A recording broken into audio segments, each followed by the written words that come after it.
Guys of a Certain Age is brought to you by no one. Absolutely no one. Except these dudes walking down memory lane.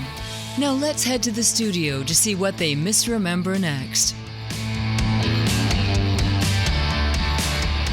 Look, up in the sky, it's a bird. It's three plain guys. It's Guys of a Certain Age podcast.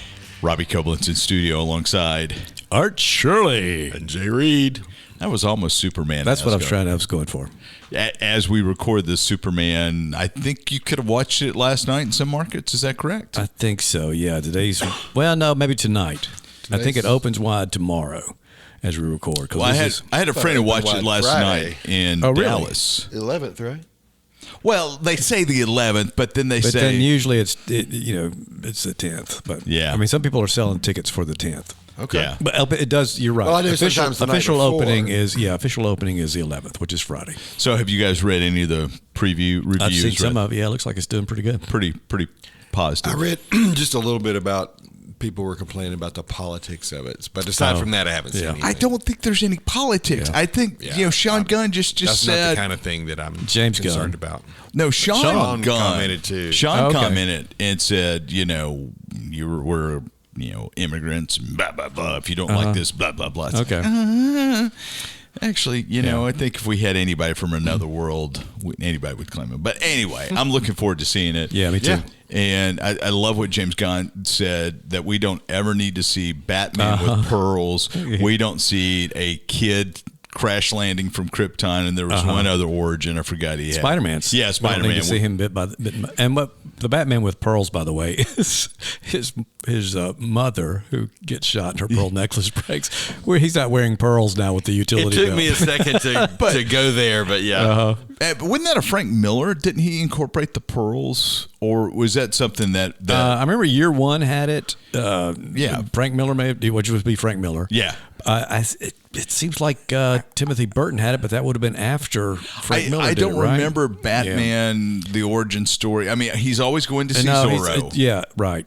So, but I don't. The pearls I remember from that was a later thing. I think you're right about that. I mean, it certainly is not in the original, thing. The original origin of Batman. Original origin. So, yeah. All right. I agree with that idea, by the way. There you go. Okay. All right, let's jump into Geeks. Who wants to go first? Hey, how about I go first this time? Okay. Gosh, okay. Dune 3, a.k.a. Dune Messiah, has gone into production now. The film is being directed by Denis Villeneuve. And stars Timothée Chalamet. Remind me to. That's the only reason I have that as my geek. So remind me to, Clorox that mic. So production, that means they're doing like set design, costume design, that kind of stuff. It's not principal photography yet. Not yet, but I mean, they're probably pretty close. And then, at this point. It's not pre-production. With Amazon telling Denis Villeneuve, we want a new James Bond as soon as possible. He's going to, push this through. Because if you recall, I'm going to call him Dennis. Dennis said he wasn't interested in doing a third Dune. Yeah. He was kind of done with it. And then Dune 2. Dennis done with Dune. DDD. So. Dune, Dennis, done. Why do I feel like we're in a remake of Tropic Thunder all of a sudden? So just a dude trying to play a dude. It's playing a dude. Boy, Tropic Thunder. Rewatched it, just so really un-PC, but so hilarious. And Les Grossman. We talked about that, didn't we, on a podcast? Tom Cruise. Character. Yeah. There's a discussion of a Les Grossman movie. Yeah. Follow up to Tropic Thunder. Yeah. Anyway. I can't say that. You could have said it 15 years ago, but you can't say it now. Yeah. So anyway, so that's the extent of my geek at this point. Well, I thought it was interesting that it's no longer titled Dune Messiah, but it's Dune 3. It is? Okay. I saw that, and I thought they were just calling it that so we'd know. No, it's actually taken, Yeah. Okay. So, does it take place sequentially after 2, or is it? It does about 10 to 15 years later. Okay. Yeah. Actually. So it's a pretty big time jump. So it's going to be curious to see what they do with Timothée Chalamet. Yeah. So, are you going to age him up? Or are you going to age Zendaya up? I mean, anyway, it's going to be pretty interesting. So, we'll see what happens. I think they can do it. I think they can do it too. Yep. If they can, and I guess rebuild everybody's a man returning. I haven't seen no one's stepping out. I mean, some people were killed, obviously, but or were they? Or were they? Oh, yeah, that's okay. right. So if you read the book, you might know that Duncan Idaho comes back. He does. Yeah, along with Cyborg. What? I thought you read Dune Messiah. I never got to do Messiah. Yeah. Is that the second book or the third book? Second Children book. of Dune. The Children of Dune. Children of Dune. Dune. That's hard. I mean, that's Jay. He's Children of Dune. That Dune, Jay. So, but anyway. All right. Okay, Jay. Okay, I have movie news too. There's a group called Fathom Events. Y'all probably seen. Yeah, They've very done some familiar. stuff. And they're doing a original Spider-Man trilogy not reboot, but they're going to put them back in the theaters this fall, the last weekend of September. And of course, who knows if the theater near us will be involved. These are the Sam Raimi. Yeah. I think it's the last weekend of September and the first weekend in October. So subsequent weekends, they'll play one night, one the next, one the next. Probably in Tupelo for us. Yeah, could be. They'll do Phantom Screams. So, are they going to lock the doors before Spider-Man 3 so you can't get out? No dancing. Sorry. But the Spider-Man 2 is going to be an extended cut. 2.1 they're calling it. It's 4K and blah, blah, blah. Or maybe all of them will be. But anyway, it's got more scenes, supposedly more dialogue, more fight scenes with Doc Ock. That's pretty much what I read. So, yeah. To me, Spider-Man 2 still holds up. Yeah, that's a great movie. It may be the best overall superhero movie. I haven't seen them in a while. I still go with Superman 78, but I ordered that's just me. a DVD not recently that had, not recently that had, I think, all three of them on it. So I've got them owned now. But the train scene in Spider-Man 2 specifically is just very great. good. And Doc Ock, the way they... as a tragic Shakespearean hero, really it's good. great. Mm-hmm. I really, really like Doc Ock. I like Melina too. So yeah. And what I was reading, they said that a lot of people panned the third one, but in recent years it had gotten a little bit more credibility. So I haven't watched any of them in a long time. Kind of like Garfield Spider-Man has. Andrew Garfield, not the cat. I was thinking, did I miss one? I hate Mondays. But I love lasagna. That's right. So your friendly neighborhood Italian Spider-Man, I guess. So, but yeah. Otis, is that the dong? Yeah, I got Otis. That'd be his arch villain. Yeah, almost like Superman. Doc Otis. Otis. Otis from Superman. Yeah, Miss Chessmacher. So there's no Miss Chessmacher in the Gun Superman, is there? Yeah, there is. Seriously? Yes. Well, I thought that was a character they made up. It was, but I think she's in it. Oh my. Okay. Yeah. I think that's right. Maybe I'm thinking about Cat Grant instead. Cat Grant's in it. Yeah. Okay. So. All right. Well, cool. Well, my geek of the week is, let me just tell you this. If you guys, did either one of you guys watch season 1 of Sandman on Netflix? Yeah, I did. Yeah. All right. Season 2 has dropped. Oh, it has really? dropped. No, I didn't know that. This is the final because of issues with Neil Gaiman and his stuff has fallen out of favor somewhat. Yes. I'm almost through season 2. It is phenomenal. And for my money, it may be the best long-form adaptation of a comic property ever. Okay. So it's great. So I just can't recommend it highly enough. Maybe we can do a recap down the road. But, on the heels of our Last Is Us season 2 with our good friend Jonah, our episode last week, Naughty Dogs, which is the studio that put out Last of Us, the game, they've done a remastered version of Last of Us Part 2. And so remember how Jonah talked about how you play through in Abby's eye, in Ellie's eyes for the first part of the game, and then you get that climactic moment we talked about last week, then it resets back 3 days, and you're back to Abby. Now, that was kind of the big twist for Last of Us season 2 Last of Us 2 when you're playing it. Now the studio said, "Oh, okay, you can do a linear progression where you can go back and forth between the viewpoints." And folks are kind of like, "No, I don't think I like that as much." Yeah. But now instead of going all the way through and but having you have that a choice, right? Yeah. Okay. Yeah. I think choice is good. I think choice is good for the most part. So, but it's creating a little controversy, and I would love to know Jonah's point on that. So maybe we could have a sidebar with Jonah at some point. Yeah. So that would be kind of fun. Bring it back. Yeah, since he's our Last of Us expert, right? Yeah. Subject expert. He and my mother, yeah. Maybe we She should hasn't get- played the game. That's her downfall. yeah. That's her. That's her That's her downfall. That's her lack of. Mrs. in Reed. this arena. In this arena, Yeah. Mrs. Reed, that's your downfall. That's your kryptonite. You haven't played the game. So, all right. I think it's now we're going to revisit. It's time for Jay's Regrettable Segment. Yes, Jay's Regrettable Segment brought to you by University Parking. Yes, you too can pay for the privilege of going to work and have a parking place. This year, with now offering less spaces for the same amount of money. But wait, there's less. If there's an event, you may have to pay a ticket on top of that price. Yes, University Parking, taking care of what matters, and it's not you. Here's Jay with Jay's Regrettable Segment. Are we going to have to edit that out later? Hard just did a mic drop and walked out. My wife was in queue for parking today as well, so like everybody else. In it for an hour. What was your number?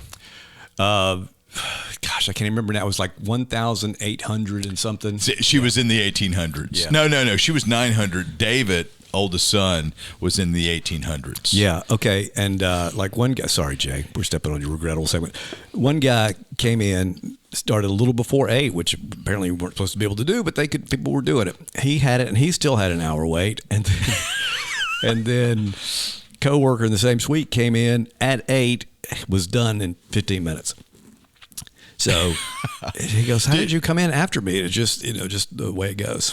Did you get your preferred spot? Yes, Preferred I did get my preferred spot. Yes. Yeah. My preferred lot. You Your don't get a preferred spot, lot, which yeah. you have to share with students now. Have to share with students, and also anytime there's an event like a ball game or whatever, they give those spots away. They're not guaranteed. Yeah, that's So right. I stand by my earlier statement. Good grief. Okay, you should. I think they should And I start. will claim that AI produced this spot. Yeah. No, because we saw him do it, right? Oh, who are you people? I mean, I guess that's the same at almost every university. You Yeah, have it to is. pay for. Yeah. Oh, yeah. Paying. I don't mind paying. I just don't mind. What I mind is the idea that if I come to work and there's an event going on and they've given my spots away, they said they're only selling a designated amount of spots. They're just selling what the lot will hold. Well, we may have 100 people come to a conference in the adjoining building, and we're going to lose our parking places. So if we get there, if we go to lunch and come back, all of a sudden there's no place, It's wrong. It's just wrong.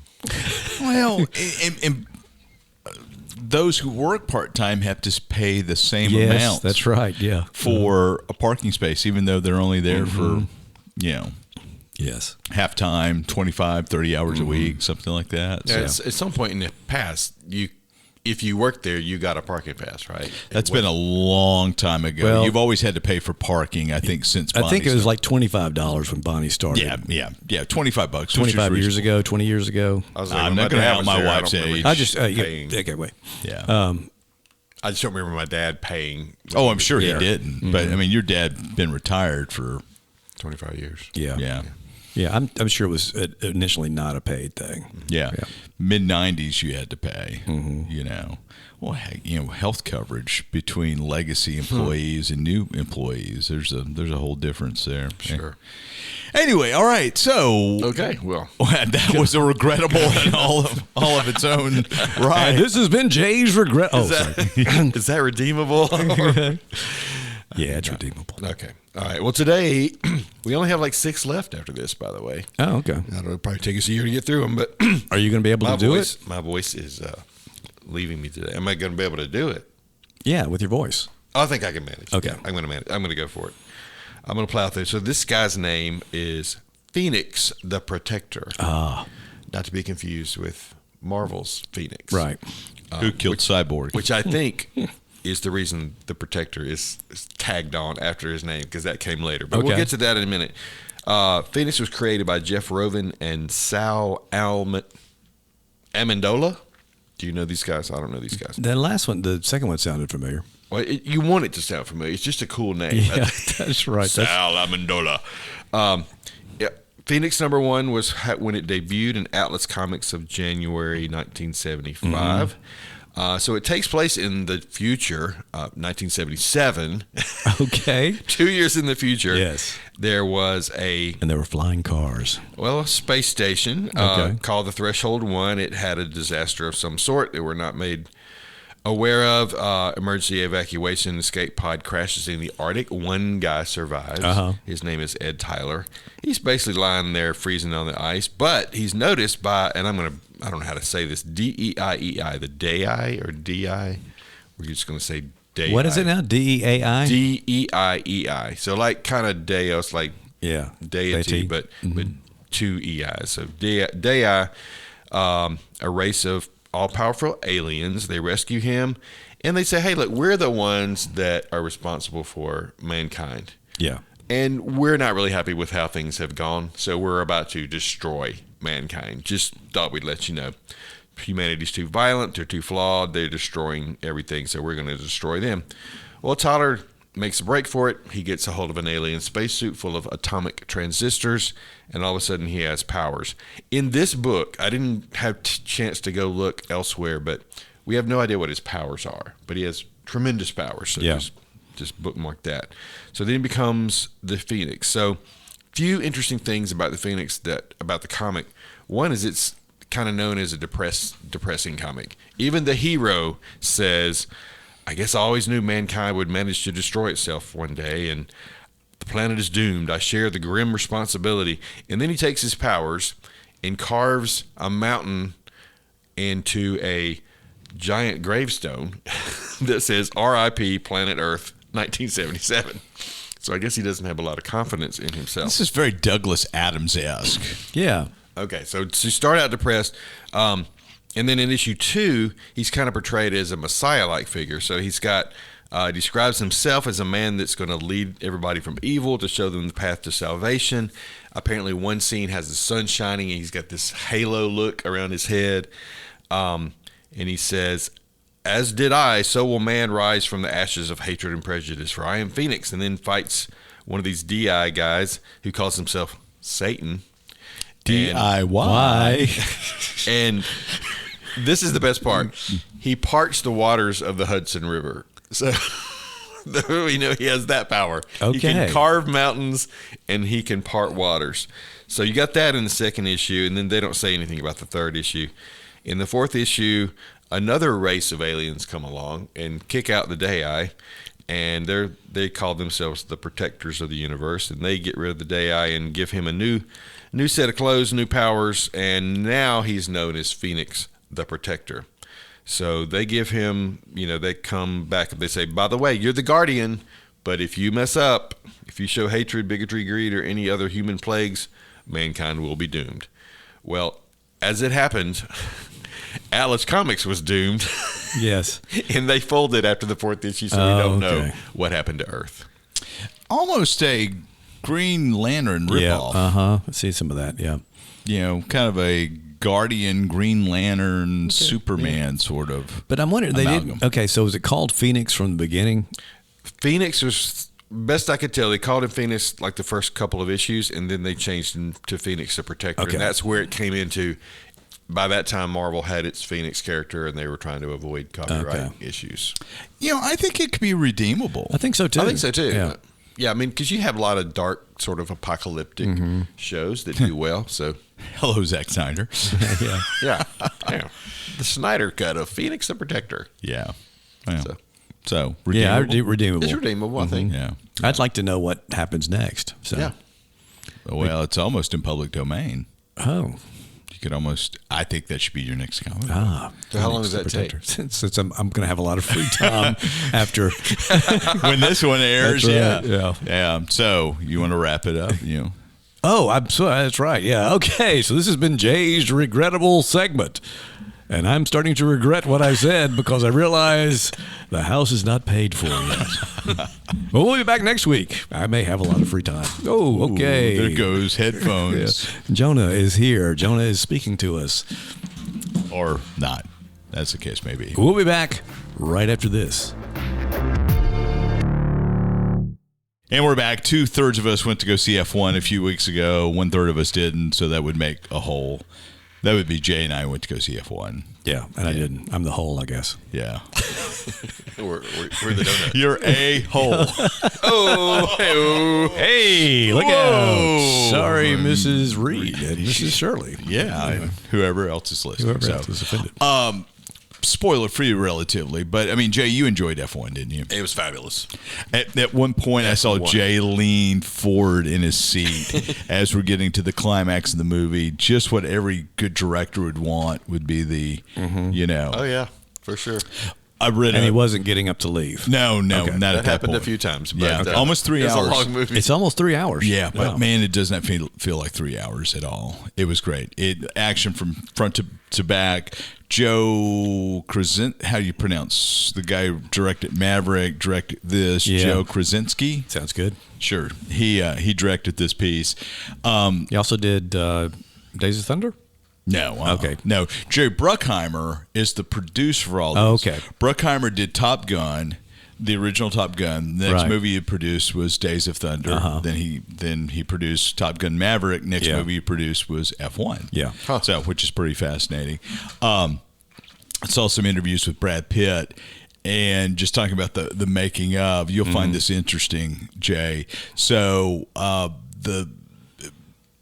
the two leads actually were on real F1 tracks during race action. I mean, not during a race, but they F1 gave them 15 minutes to get in cars in the pack, right? Wow. Which was kind of cool. So they're at Silverstone. It's their first race footage. They've got a 15-minute window. The director and Brad Pitt had gone through, okay, here you're going to do this, you're going to do that. I want this kind of expression. Lewis Hamilton, F1 champion, 8-time F1 or 7-time F1 world champion, who's a producer on this, said, this is what you would do here at this point in the track. They have 15 minutes to do this. Pitt goes out. His comms stop working. Wow. So he is having to act with no direction while he's driving, and it's loaded up with cameras, the whole kit and caboodle. Uh-huh. They actually use that in the movie. Wow, that's very cool. It's pretty That's cool. professional. So, innovative camera systems. It's the cameras are an evolution from the Maverick cameras that are based in some cases on the Sony Rialto and the Sony Venice 2. There's iPhone cameras and some of the foils on the car. So a pretty accurate representation of F1. They embedded this 11th F1 team in the paddock during a few different races over the past year. Well, last year, I guess it was. So it was very, very authentic, but it moved a mile a minute. No pun intended. Yeah. It was a lot of fun. I think you would enjoy quite a bit, Art. It was just a good movie, even if you're not. Yeah, a into racing fan. racing, Yeah. it was still a very good movie. And I've said this to Robbie as we left. Brad Pitt kind of played Brad Pitt, but it was good. It was it fit, and I really like. I'm not against Brad Pitt. He's not. I'm not a. But huge sounds like fan. you are, Jay. Sounds like you're not a Pitt fan. Well, I'm kind of. You're not part of the Pitt I'm crew. leaning. I'm leaning that direction now after this movie. It was very well done. So Brad Pitt and Tom Cruise had talked about they've been wanting to make a racing movie forever, and they were attached to Ford versus Ferrari, which I have seen that one as well. We're talking about the racing movies we've seen, and I'm woefully, underraced with these two. I think That's on my list, we're but I don't realizing think I saw we've it. seen more than we thought. Yeah. So, but wanted to talk a little bit about, give our glowing endorsement for F1, not to really, spoil anything for Art, from a full review, but just talk about history of the racing movies we've seen and the interest you've got. So, the ones I've seen are Ford versus Ferrari, Rush, which is the Niki Lauda. It's about Niki Lauda and his crash. Obviously, F1, Days of Thunder, Ricky Bobby, Talladega Nights, and Cannonball Run. Cannonball Run 1 and 2. Only one. Yeah. And I barely remember Yeah. it. So what are some of the other race movies you guys have seen? Well, there's Grand Prix, which I think stars James Garner as a racer. That's a pretty good movie. Also saw, in addition to Ford versus Ferrari, I saw Ferrari, which features a race and racing segments, including the one with the terrible accident that killed 10 people or whatever it was, and that's gruesome. That scene that they've got in there. Let's see. I'm trying to think what else we talked about. Logan Lucky. You and I have seen that, Jay. Yeah. That's a funny movie. That's NASCAR Ocean's 11 kind of thing. Yeah, racing is sort of the as you call that the. There's also what is it, the Great Race or whatever? That's a little bit like Around the World in 80 Days. It's a funny movie with Tony Curtis and Jack Lemmon, and they're racing. And it's I vaguely remember that. And then there was that cartoon that kind of was based on it, the Wacky Races. You remember those things? I remember that. Yeah, with Mugsley. Yeah. And I saw, Pixar Cars and Cars too. I had kids that age. I've never seen either one of those. Those Cars very is good. Great. Yeah, I've heard it's really, really good. Cars 2 is not bad, but Cars, the first original one Cars, is a really good movie. It really is. In all the Fast and Furious movies, I haven't seen all of them, but I've probably seen the first couple, maybe. I haven't seen any of those. Yeah. So there's Tokyo Drift. Is that a Fast and Furious movie? I think I saw that one. Yeah, I stayed homesick one day and it was on. It's like, and I know Paul Newman was an actual, and a lot of these guys were. I think James Garner was too. Actually, did racing. Paul Newman did racing, so I think he may have done and I can't remember what it is. There's a documentary, "Winning the Racing Life of Paul Newman." Okay, I haven't seen it. I'm looking at Rotten Tomatoes, and they're ranked racing movies. Number 1 is a documentary about Ayrton Senna, who died, who was one of the greatest F1 champions ever. And then number 2 they've got is Ford versus Ferrari, which that was a really good movie. Yeah, I really liked that. I can't imagine Pitt and Brad, Cruz. Yeah. Then Brad Pitt said the same thing. He said it ended up being going to the right people. Yeah. And that apparently Cruz didn't want to do it because he realized he wasn't going to be driving a lot. He was playing Carroll Shelby. Yeah, which Matt Damon played in the movie. Yeah, but Christian Bale's great, and it's just a really good movie. It's a great movie. And then Logan Lucky is number 3. Really? F1 the movies number 4. Rush, which we just talked about, with his Hemsworth, Daniel Brawl before he was Duke. What did he play in Marvel? Yes, Baron Zemo.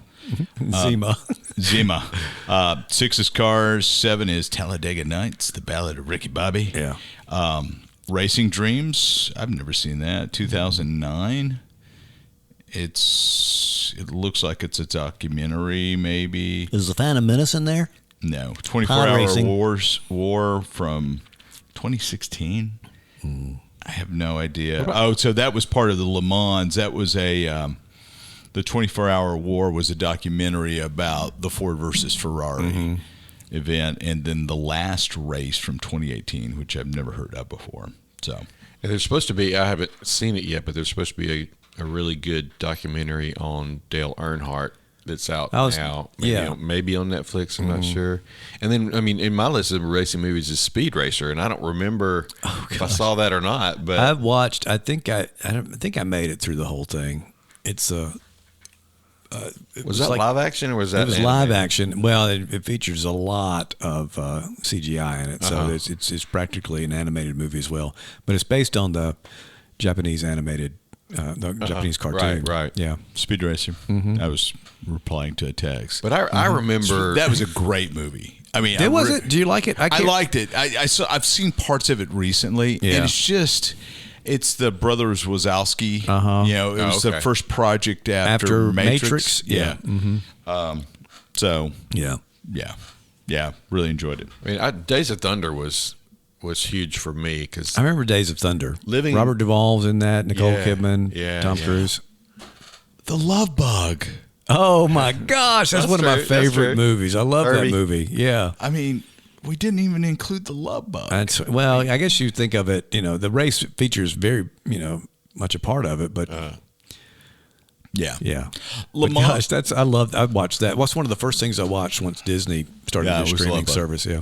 Le Mans from 1971. We talked a little bit about it, the Steve McQueen. That's they actually shot that during Le Mans. Yeah. So he was another one I think that actually raced, right? Yeah. I think he did that, then got into racing. Yeah. But that has kind of been regarded as the most authentic racing movie maybe until now. So Turbo. 2013. I have no idea. That was a Ryan Reynolds movie. Is that a? It's animated. Too? Yeah. Gran Turismo. That's on Netflix. I haven't seen that. Yeah, Is who's that in F1? that? David Harbour. Orlando Bloom. Oh, okay. And Orlando Bloom. I've seen that show up in the you might like thing. Is it F1 related? Or? No, I don't think it's F1. I don't know. I'll have to go back and look. So what different types of racing do we have? We have F1, and those are the cars that look like. So you got NASCAR, you got open wheel Indy, you got rally racing, then you got F1 racing. So NASCAR is stock car racing, where they're supposed to take a stock car, and throw it on the track and go. Yeah. Then Indy is sometimes regarded as the next step up because it's open wheel like F1. But it's not as widely seen other than the Indy 500. Yeah. And then F1 is pretty huge worldwide and has become a lot more popular in the United States thanks to Drive to Survive. Okay. Yeah. Now, when I looked at the F1 cars, I mean, they reminded me a lot of the Indy cars. I couldn't tell a whole lot of difference, but I haven't seen an Indy car in a while. So F1 cars are much bigger. Are they kind of the same shape, though? Yeah. That spaceship almost? Yeah. And I think the F1 technical regulations are a lot more stringent. There's so much money in F1. I mean, you've got like a budget. I think the cost cap for this last year was $160 million to develop, race, deploy, and race. And that doesn't include your drivers. Are all these on tracks? I know some of them you race like through towns and stuff. Some like Monaco is a street course, Vegas is a street course. Are there various lengths of distances? Yeah, okay. there's no specified distance, and they don't go nearly as long as NASCAR does. And one of the interesting thing to me about the F1 cars is they're hybrids essentially. So you don't refuel at any point. Really? You start with a fuel load, and you're recharging your battery to get things going, but there is no refueling at any point. Wow, unlike really? NASCAR. I didn't know that. No. Yeah. No refueling, and they're trying to get carbon neutral. So they're racing with V6s now, turbocharged V6s. I believe they're not V8s. It used to be V8s or V10s. And now it's V6 or V8 possibly? Yeah. Okay. But yeah, there's no refueling whatsoever. So your load gets lighter the further you go, obviously into the race, and you've got to, that comes into play. I didn't realize until I started watching F1, the configuration of tires makes such a huge difference. Softer tires go faster. Softer compound tires go faster, but don't last as long. Hard compound tires last way longer, but you can't get to maximum speeds. So usually you have 3 tires available in F1. You got Pirelli's the tire manufacturer, and there's six tires in the Pirelli range, plus the inners, which are for rain. So you've got from slick, soft, all the way to a firmer tire. They will select 3 tires for the weekend. So it goes C1 to C6. So you might have C1, C2, C3. C1 being the softest, C3 being the hardest, or you may go C2 to C5 for the weekend. You're given a set amount of tires for practice and qualifying in the race. So you could use a pair of tires for qualifying, but you've run 3 or 4 laps off of it for qualifying, and so you don't have as long to go on in the race. Yeah, they made a big deal of that with the strategy of how in the team that Brad Pitt was on purposefully didn't try to qualify so high so that they could save a set of tires for the race, and in this case it saved them. Yeah. So you want your fastest tires possible, but when rain comes in, you've got to judge when to come in for a pit stop, because a pit stop, it's about a 26-second differential in F1 for a pit stop. That's, you come into pit lane, you have to decelerate. It's usually a 2 to 3 second tire change for all 4 tires. Oh, wow. Amazing. I've seen a 1.8 second pit stop. Gosh. And then you've got, 15 seconds to get out. You can only go 60% of maximum velocity in pit lane. And if you go faster than that, you're going to get a time penalty. Oh, okay. So then you've got the whole safety car, virtual safety car. It's fascinating. And I learned a bunch of this off Drive to Survive, which is, just an amazing documentary. So, but IndyCar, as I understand, has elements of that, but NASCAR, they'll change tires, but I don't think they've got multiple compounds or anything like that. You know a lot more about NASCAR, Jay. I've never heard of that. I think they just have a certain amount of tires. Yeah. But not different kinds. And they refuel in NASCAR, too. Absolutely, yeah. That's a big part of their pit stop. Yeah. To me, watching a NASCAR pit stop versus an F1 pit stop is crazy, because NASCAR, they just kind of pull over to the side and they do all their thing and then they zoom out. F1, you come into the paddock, you whip into where your garage is, where you've got your full crew, and it's 2 seconds and you're out. So. Yeah, well, NASCAR does something similar to that. They have a pit row, and they have it's off the track, and they have their certain spot, and there's a lot of competition there. If somebody pulls out as you're trying to pull in and all that kind of stuff, I mean, that can get tricky. But NASCAR, to me, I mean, that's what I didn't grow up on it, but when I moved to North Carolina, it was just you had to declare. Who's your NASCAR? At the time, I pulled for Dale Earnhardt, probably. No, everybody else. Jeff Gordon. Yeah, Jeff Gordon. Yeah, he was the new young guy at the time and winning everything, and so I just kind of got on the bandwagon. And it was a cool car. It was DuPont car. It was colors were amazing, and I've got a bunch of like diecast cars and stuff. I think. Of course he does. Yeah, I've got a couple of Batman cars that I can't remember the driver. Did Batman run in NASCAR? Did Batman, or was that Robin who drove in NASCAR? I cannot speak to that. But there was a Batman car, and I've got several diecasts of that. But I disqualified when the pearl necklace broke on the track, and that was the finish line. The pearl necklace. As ZZ Top was playing. But I had some connections to a car owner. He had Robert Yates had the M&M's car and the UPS car, which were big names, and I had a connection to him and got to go tour his facility, and it was just, I mean, it's like you could have eaten off the floor. It was so clean. You didn't feel like you were in a garage at all. And then they took me over to the engine shop, and every component of the engine had a workshop of its own. Yeah. You're just like, it's just amazing what they put into this. Buddy of mine was a dry cleaner. He used to dry clean one of the local guys' uniforms, so I got to go to his shop a time or two, and so it was a lot because it was very close. And I've been to several races, and so in NASCAR, it's a stock car. They're going to take a Ford or Chevy engine and derive themselves, right? That's what they say, but I don't know how that plays out in real life, now. But yeah, that's the idea. What's interesting in F1 is not everybody manufactures their own engine. There are several cars that are. Mercedes obviously has their own engine and chassis. Then some folks will buy the power unit from Mercedes and drop in their own chassis. Red Bull was a Honda customer for years and is now moving to Ford, maybe. Ford's going to manufacture their power unit. There's some Red Bull news today. Did you see that? No. I don't know these names. I'll tell you the reason I saw it. The guy who was like CEO of Red Bull was let go today. A guy named Horner. Christian Horner was fired? Yeah, he's married to the Spice Girl, Jerry Hollowell. Crap. Oh, yeah, man. They let him go. They gave him wings. They said nice things about him, but there was apparently some trouble that he got into that he was cleared of, but somehow still let go. Did he make some humorous comments on a podcast, perhaps? It was nothing like that. Nothing like that. No. Nothing nearly that bad. Wow. Yeah. No. I thought about making that my Geek of the Week. Well, you should have. We'd still be here exclaiming about it. Yeah. So wow. Okay. We got to wrap this up because I've got to read. You got to read. So yeah. Yep. So Horner was embroiled in some controversies, like you just said. He was cleared of it, but it's lingered. Max Verstappen, the star of that team, 4-time world champion.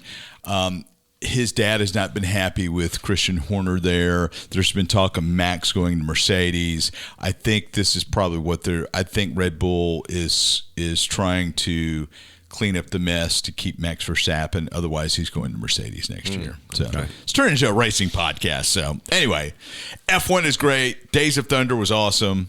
That's all you need to know. There was one other one we had. Another movie? Yeah. Anyway, we're good. Cars. We good. And Ford versus Ferrari. Yeah, that was really good. Yeah. Art's about to go to sleep, or he's plotting how he can grab this SD card and erase just parts of it before he gets it up. Let it roll. Let it roll. Just like every other old man, he doesn't really care anymore. Get off my lawn. All right, that does it for us. Maybe more so for others than some. We'll see you next time.